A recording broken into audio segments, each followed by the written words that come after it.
Permiso y por respeto también, ¿no? En primer lugar, yo quería hacer un reconocimiento público a nuestra consejera de Fomento y Vivienda, Elena Cortés, y a nuestro coordinador de Andalucía, Antonio Manillo, que han sido capaces, junto con toda la dirección de Andalucía, de dejar clara a los trabajadores y trabajadoras del Estado español una cosa muy importante en política. Y es que los principios no tienen venta y que cuando uno adquiere un compromiso político ante la gente y lo suscribe con otra fuerza política para configurar un gobierno, ese compromiso va a misa.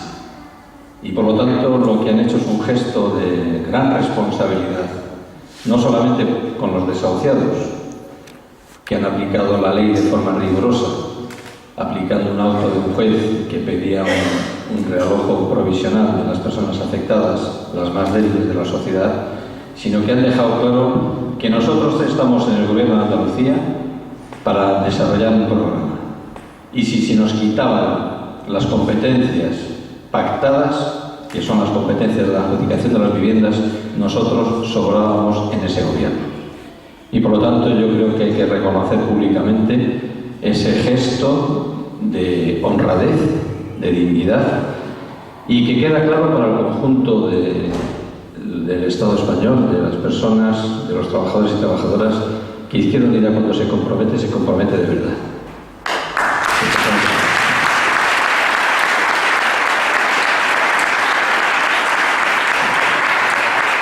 Yo estoy aquí encantado de compartir mesa con Germán, con Elvira y con Isabel, con todos vosotros y vosotras, y me gustaría hacer un ejercicio virtual. Imaginaros que tuviéramos la capacidad de dirigirnos hoy a los cerca de 6 millones de parados. Ya sabéis, le llaman democracia y no lo es. Nosotros no tenemos capacidad, como el Partido Popular y el Partido Socialista, de dirigirnos a millones de personas. Pero vamos a hacer ese ejercicio virtual, porque de lo que se trata en esta campaña es llegar al máximo de gente posible, sabiendo que las reglas están trucadas, pero vamos a hacer de esta batalla democrática, que son las elecciones, una batalla para intentar llegar al máximo número de gente. ¿Qué le diríamos a los 6 millones cerca de parados, de los cuales 3 millones ya han agotado las prestaciones, muchos de ellos desahuciados, cerca de 400.000 desahucios producidos desde que comenzó la crisis, empresas cerradas, deslocalizadas, jóvenes que se tienen que ir, los salarios cada vez bajan más, las pensiones, es decir, ese conjunto de sociedad que en este momento está sufriendo una violencia sistemática? No hay nada más violento en la sociedad que una persona con 40 o 50 años se le ponga en la calle, sabiendo que ya no va a poder trabajar más, sabiendo que agota las prestaciones. No hay nada más violento en la sociedad que una familia se le desahucie. Y además del desahucio, se cometa la canallada de ponerlo en la calle y tener que seguir pagando el crédito que tiene contraído con un banco o con una antigua caja de ahorros. No hay nada más violento. Se produce violencia. Y les tendríamos que decir, compañeros y compañeras, en primer lugar estamos con vosotros. Estamos con vuestro sufrimiento. Estamos con vuestra humillación permanente. Y a continuación les tendríamos que decir, pero pensad bien, tenemos una oportunidad el 25 de mayo. Vuestro sufrimiento no es el resultado, lo decía Elvira, de una tormenta que se ha desatado sobre Europa y descargan rayos y centellas haciendo caer de los árboles a los trabajadores y llevarlos al paro. No. Tendríamos que decir, mirad, pensad un poquito. Lo que os está pasando a vosotros y a vosotras es el resultado de un proyecto político pactado. Se nos intentó hacer creer que podríamos tener un proyecto de integración regional, que se llama Unión Europea, construido sobre 3 pilares. Primer pilar, la desregulación de la economía y del sector financiero. ¿Qué palabras tan complicadas? Tendríamos que explicárselo. ¿Qué quiere decir esto? Antiguamente, los estados se reservaban una parte del sector productivo para controlar la economía. Por lo tanto, la política controlaba la economía. ¿Para qué? Para preservar el interés general. Una parte de los recursos naturales eran del Estado. Una parte del sector productivo era del Estado. ¿Para qué? Para efectivamente que el empleo fuera un objetivo realizable y ordenar la economía. Una economía sin control es una economía que se pone al servicio de los poderosos. Un capitalista sin control lo que persigue siempre son los grandes beneficios, mínima inversión, bajando salarios, haciendo trabajar más horas a la gente, haciendo trabajar más años a la gente. Esto es el capitalismo, desde que existe. Y por eso tendríamos que decirle, no, ¿esto qué quiere decir? Cuando el primer pilar era el de la desregulación económica y financiera, lo que se invitaba a los estados es, atención, ustedes lo que tienen que hacer es privatizar todo lo que tenían del sector público. En España, ya sabéis, teníamos una banca pública. Todo el paquete energético, todo, gas, electricidad, derivados del petróleo, eran públicos. El sector naval, la siderurgia, el transporte, correos, la gestión del agua, todo era público. Por el afán de que el Estado tenía que intervenir en la economía. Nuestra Constitución, el título 7, es una Constitución que es el resultado de las luchas por la libertad. Y esta Constitución llegó hasta donde pudimos llegar con la fuerza que teníamos. La oposición, la resistencia, entre ellas el Partido Comunista, las entonces ilegales comisiones obreras, llegamos hasta donde pudimos llegar. Pero el título 7 de Economía y Hacienda es un canto a la intervención pública de la economía.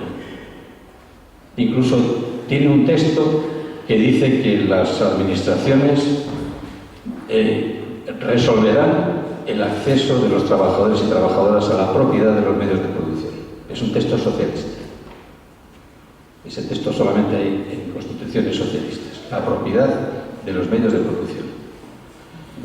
Pero la desregulación, este primer pilar que se basa en la integración regional, lo que consiguió es un efecto demoledor para el bienestar de la gente. La desregulación en el sector financiero, os lo explico, imposibilitaba que hubiera un ente regulador para ver qué pasaba en los bancos, a ver qué se hacía con los ahorros. No. El principio desregulador te impide que las administraciones se metan en los asuntos de los consejos de administración de la banca. No, tienen que tener total libertad. ¿Y qué hicieron la banca privada en Estados Unidos y en Europa? Como no había ningún supervisor, ni el Banco de España, ni el Banco Central, ni el Banco de la Reserva Federal Norteamericana, podían meterse a ver qué pasaba, dejaron trabajar. ¿Y qué hicieron? Pues jugar con los ahorros. La banca privada jugó con los ahorros de la gente, creando una economía virtual, especulativa. Y cuando la burbuja estalló, automáticamente se crea esa crisis por falta de la supervisación, por falta del control democrático de la banca privada, crisis que termina haciéndonos pagar a los ciudadanos el agujero de la estafa financiera de la banca privada. Esto es la primera consecuencia que tendríamos que decir a los trabajadores y trabajadoras que nos estuvieran escuchando, el principal y primer gran problema que nos ha traído a la hora del diseño de lo que se llama Unión Europea, de este pilar de la desregulación. El pilar de la desregulación ha llevado a los Estados a no tener capacidad de intervenir sobre la economía. Lo decía la compañera Isabel. Ha sometido la economía a la política. No tenemos capacidad, los Estados no tienen la capacidad de poder dirigir la economía para crear empleo, de planificar la economía democráticamente para crear empleo con instrumentos económicos que lo hagan posible. Ese principio de regulador, y aprovechando que están aquí los compañeros y compañeras saharauis, también se ha llevado en la política exterior y en la política de vecindad de la Unión Europea, con los países del Mediterráneo y otros países del mundo. El principio de regulador, en ese principio los derechos humanos no entran, no caben. Y por lo tanto, en la cooperación, en la relación internacional de cooperación y de vecindad, la Unión Europea tiene un instrumento, que son los acuerdos de asociación. La Unión Europea puede tener un acuerdo de asociación con países vecinos para intercambiar comercio. Y el acuerdo de asociación de la Unión Europea tiene una cláusula condicionante, el artículo 2, que condiciona cualquier acuerdo al respeto de los derechos humanos. Teóricamente, cualquier país que tenga un acuerdo de asociación con la Unión Europea tiene que respetar los derechos humanos. ¿Qué ocurre al prevalecer el criterio de la desregulación? Que lo principal que le preocupa al capital en Europa es que las mercancías circulen. Tengan detrás derechos humanos o no.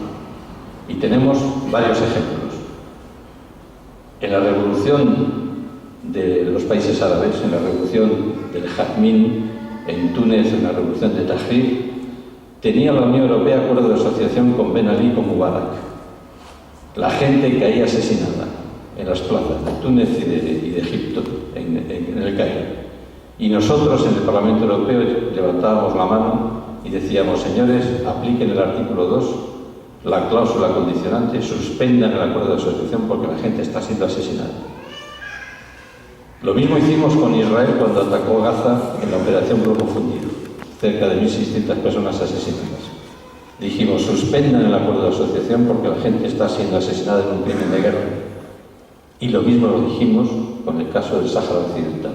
Suspendan el acuerdo de asociación con Marruecos cuando fue la violenta disolución del campamento de la dignidad de la Ayun y cuando la gente es sometida permanentemente con atropellos a sus derechos humanos más elementales. La respuesta, precisamente por el principio de regulador, es que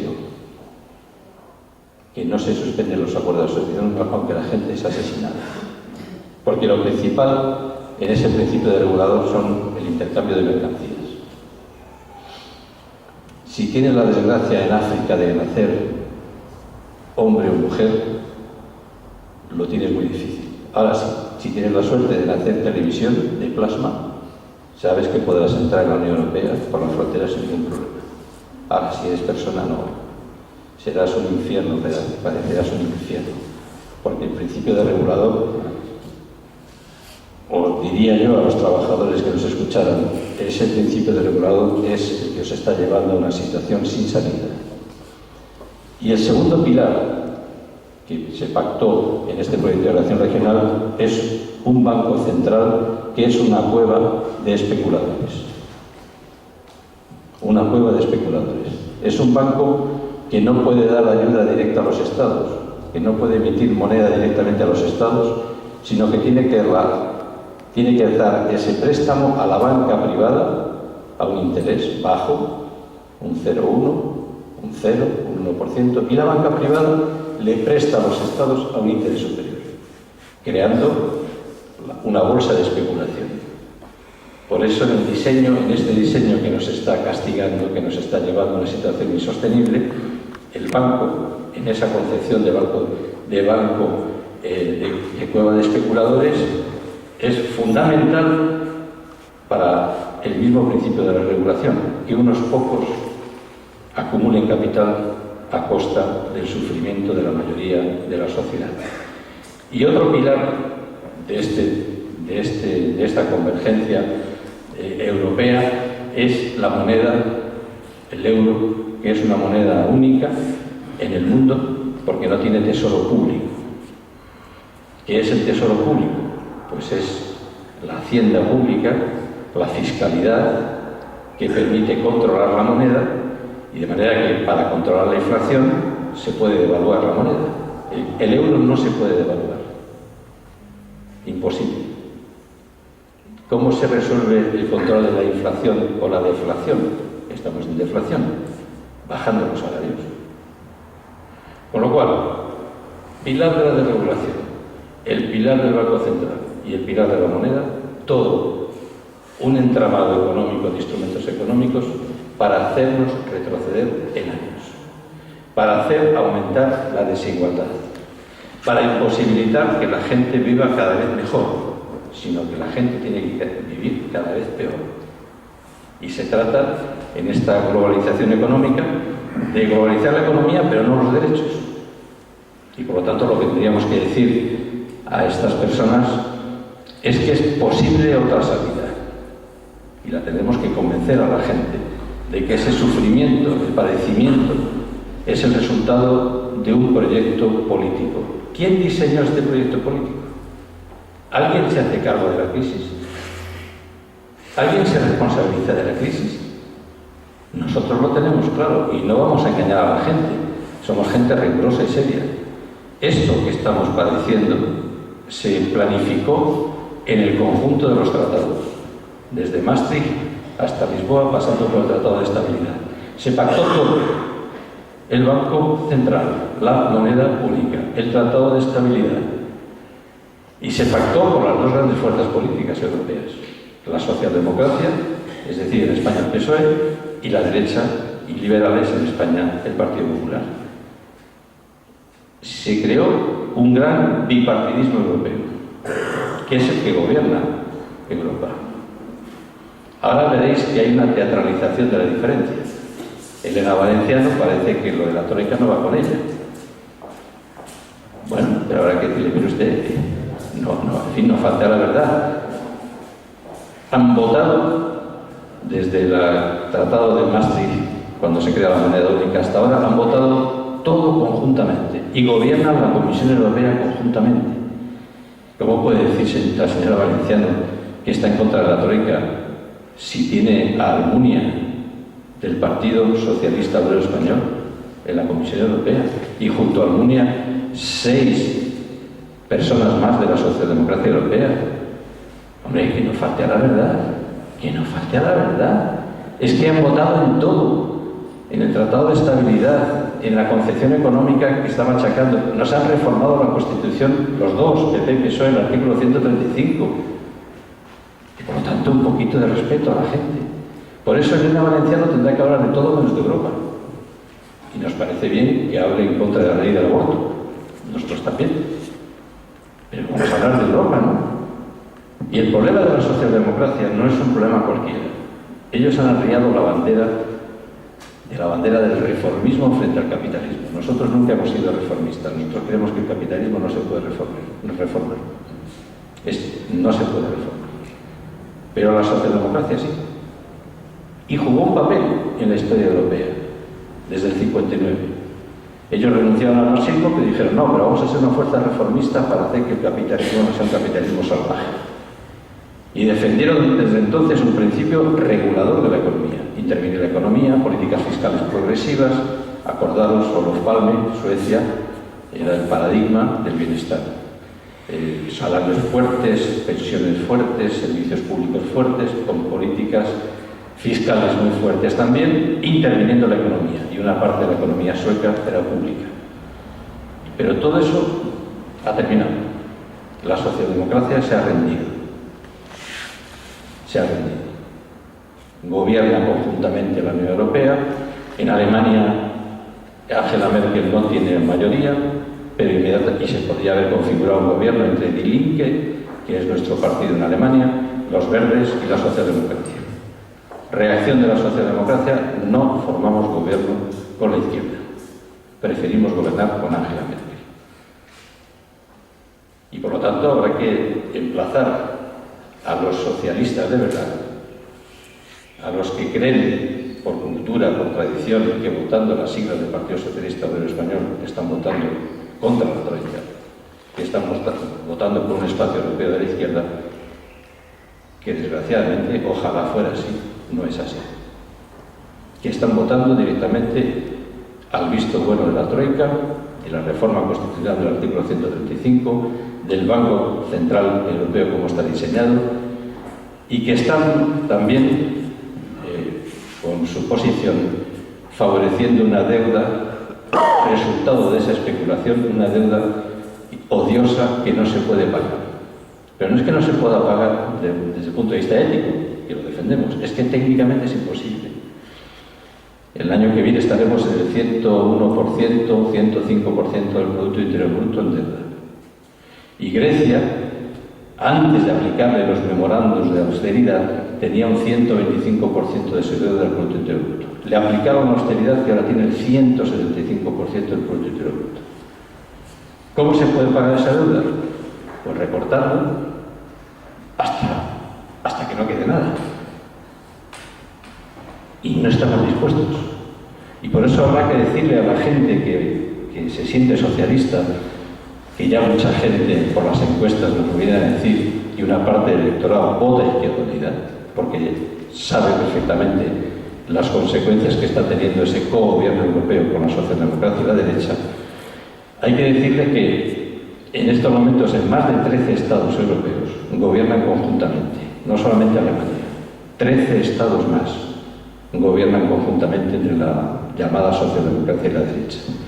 Y cuando gobiernan en solitario, como es el caso de Francia, se crea la gran decepción de la izquierda. El presidente Hollande ganó las elecciones presidenciales frente a Sarkozy con un solo compromiso.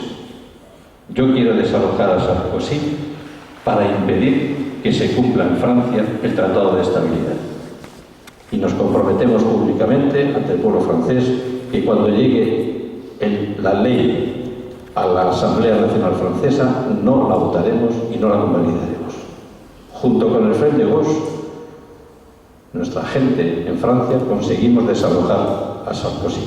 Llegó el presidente Hollande al Palacio de Élysée y llegó la ley del Tratado de Estabilidad a la Asamblea Nacional Francesa. El Partido Socialista francés votó la ratificación del Tratado de Estabilidad. En ese mismo momento creó la gran decepción entre la izquierda francesa. Y ya sabéis las consecuencias. Elecciones municipales hace una semana y gana el partido de Sarkozy.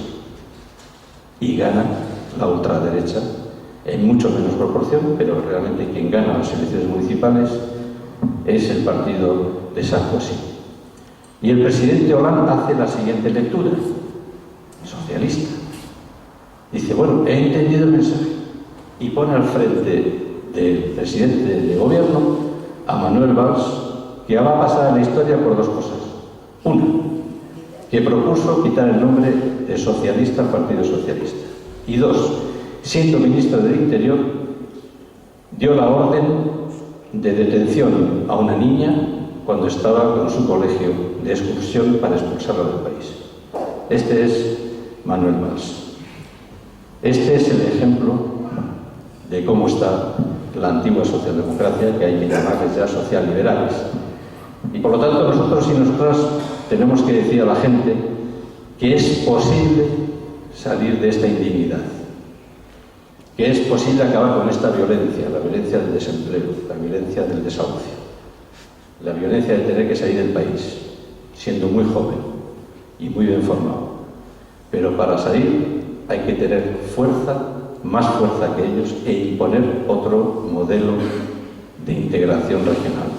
Este proyecto de integración regional, que se llama Unión Europea desde el punto de vista del interés general, es decir, del empleo, de la cohesión social y territorial, es un proyecto fallido y no tiene solución si no somos capaces de levantar otro proyecto de integración regional, con instrumentos económicos que hagan posible como primer objetivo la creación de empleo. Y para eso le falta una banca pública europea, pública, que inyecte dinero a expuertas para un plan de empleo europeo fuerte, con un plan industrial fuerte, muy fuerte. Hace falta rescatar todo lo que se ha privatizado. Un nuevo modelo productivo sostenible necesita de que una parte del sector productivo sea público. Por supuesto, el paquete energético, todo. La luz, la electricidad y el gas tienen que ser públicos. Con cualquiera de las formas. Nacionalización o participación accionarial, de manera que tengamos mayoría en las acciones de las empresas. Un modelo productivo del siglo XXI tiene que tener en sus manos la capacidad de intervenir en la energía, para poner la energía a disposición del empleo, de la producción. Y, por supuesto, rescatar otros sectores estratégicos, como la siderurgia o el sector naval, que son motores de cualquier economía del siglo XXI. Y tendríamos que conseguir tener una moneda con tesoro público. Tesoro público. Hay 14 billones con B de Barcelona de paraísos fiscales, dinero negro enterrado en paraísos fiscales. Europa tiene que tener un espacio fiscal, una hacienda pública, un espacio fiscal que garantice retraer recursos económicos de las actividades empresariales más potentes y una parte que vaya al erario público europeo. Para aumentar el presupuesto europeo, aumentando el presupuesto europeo tendríamos más ayuda para la política agraria comunitaria, también cambiando la política agraria comunitaria, porque ese principio de regulador también ha llegado a la política agraria. Se prohíbe pagar, subvencionar la producción. Nosotros tenemos que importar alimentación, no somos autosuficientes. Y en lugar de subvencionar, acoplar las ayudas a la producción, lo que se hace es apoyar las ayudas a la superficie de producción. ¿Quién se beneficia? La reina de Inglaterra y la duquesa de Alba. No el pequeño y mediano productor. No el pequeño y mediano productor. Por eso tendríamos que tener ese banco público, tendríamos que tener una moneda controlada que se pueda devaluar con una hacienda pública y entonces las cosas empezarían a cambiar, porque el dinero se pondría al servicio de la creación de empleo. Y tendríamos que tener salarios potentes, aumentar los salarios, para que haya una gran capacidad de la demanda, con políticas fiscales también en los estados, tal como defiende Izquierda Unida, progresivas. Y entonces sí, ya no estarían en peligro los hospitales y la educación pública, porque habría dinero, porque tendríamos dinero para activar la economía en su conjunto y distribuir la riqueza de manera que pudiéramos vivir cada vez mejor y cada vez aproximarnos en igualdad. Y fundamentalmente también tendríamos que decir a la gente que la deuda, hay ejemplos en Europa y en el mundo donde se afronta la deuda de otra manera. No como ahora, que lo único que se garantiza es a la gran banca, a los estafadores financieros que sigan haciendo negocio. Hay que decir alto y claro, no estamos dispuestos a pagar vuestra deuda odiosa, vuestra deuda especulativa. El caso de Ecuador, cuando el presidente Rafael Correa ganó las elecciones, tomó dos decisiones. Una carta al Banco Mundial diciendo que no pagaba la deuda y otra carta al Departamento de Estado norteamericano diciendo que le daban un plazo para que la base militar de Ecuador se fuera a su país. Esas fueron sus primeras dos decisiones políticas. A mí me comentó personalmente que cuando reunió a sus ministros, cuando mandó la carta al Banco Mundial, ellos esperaban una reacción muy fuerte del Banco Mundial. Y pasaron los días y no llegaba ninguna carta del Banco Mundial. Hasta que finalmente, a los 20, 30 días, llegaron una carta que decía: señor presidente, excelentísimo señor presidente, el Banco Mundial toma nota de su decisión y no nos parece correcto, no nos parece bien, pero bueno, vamos a seguir trabajando. ¿Por qué no exigieron la deuda? Porque ya habían hecho el negocio.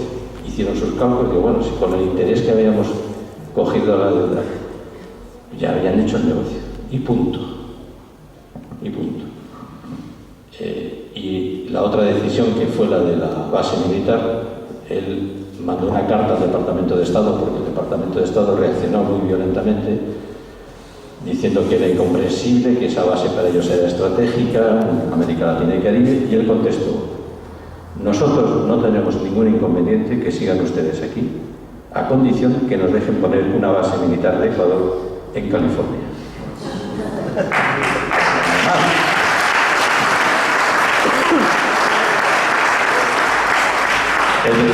Es de sentido común. Y el Departamento de Estado declinó la invitación y se llevó todos los militares a Estados Unidos. Pero es que en Europa, en relación a la deuda, tenemos otra experiencia. En el año 53, se celebra una conferencia en Londres por el siguiente problema. Alemania estaba devastada después de la Segunda Guerra Mundial, sus compromisos con el Pacto de Versalles, la necesidad de obligatoriedad de tener que pagar sus deudas de guerra, y hay una conferencia en Londres y se decide condonar la deuda de Alemania. Bueno, Alemania hoy es el motor de la economía porque en un momento determinado se le condonó la deuda. ¿Y qué pasa? Que no podemos hacer una cosa parecida. O bien por la fórmula de la auditoría de la deuda y no pagar la parte especulativa, o condonar la deuda. Bueno, pues esto es lo que nosotros y nosotras queremos defender. No podemos, no debemos y no estamos dispuestos a vender para pagar esa deuda que no es nuestra, que es la deuda de los especuladores financieros. Y por eso, en este ejercicio virtual, si nosotros tuviéramos la capacidad de llegar a toda esa gente, les tendríamos que dar un mensaje de ilusión. Nosotros llevamos luchando en Europa 166 años. 166 años, desde 1848, incluso antes, con dos ideas, siempre. Una economía europea que garantice los bienes comunes, el espacio común, para que la propia economía genere empleo, genere bienestar, genere riqueza. Y la segunda idea, que la política someta a la economía, planifique la economía. Bueno, y en esta batalla llevamos 166 años. Se han producido revoluciones, la revolución del 68 del siglo XIX, la comuna. Bueno, y es que tenemos que seguir. Somos unos conspiradores natos. Ya sabéis lo que dice conspirar es ponerse de acuerdo contra el poder, contra el superior. Yo conspiro, os recomiendo, vamos, yo confieso que soy un conspirador nato, y voy a seguir conspirando contra este tinglado, contra este sometimiento. Y yo creo que habría que invitar a la gente a conspirar democráticamente, a ponerse de acuerdo democráticamente, a ser más, a organizarnos mejor, para evitar lo que se nos viene encima. Yo os adelanto una información que está contrastada. Una parte importante del Partido Socialista ya está discutiendo y viendo la posibilidad, porque no le salen los números, el bipartidismo acaba en España, y para conformar un gobierno, al día de hoy, ya hablando de las elecciones en España, no en Europa, se tendría que configurar un gobierno con PP, Convergencia y Unión y UPyD, o con PSOE, Convergencia y Unión y UPyD. Y eso es imposible. Entonces, ¿qué están teorizando? Hay que llegar a un gobierno del PP y del PSOE. ¿Quién está en esa operación? Felipe González, su antiguo grupo económico de Solchaga, las empresas del IBEX 35. Las empresas del IBEX 35, la mayoría fueron públicas. Cuando se privatizaron, en los consejos de administración se pusieron gente del Partido Socialista o del Partido Popular.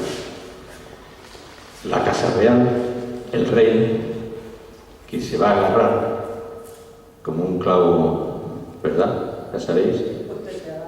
Se van a agarrar a él porque sabe que es su única salvación. Que es que ya la gente en la calle no está con la monarquía, está corrupta. Está con una fórmula republicana. Y por lo tanto, nosotros frente a esos movimientos, lo que vamos a reclamar es un proceso constituyente. Dar la palabra al pueblo para una nueva constitución del siglo XXI, republicana, federal, solidaria. Somos republicanos y somos federalistas. No somos independentistas.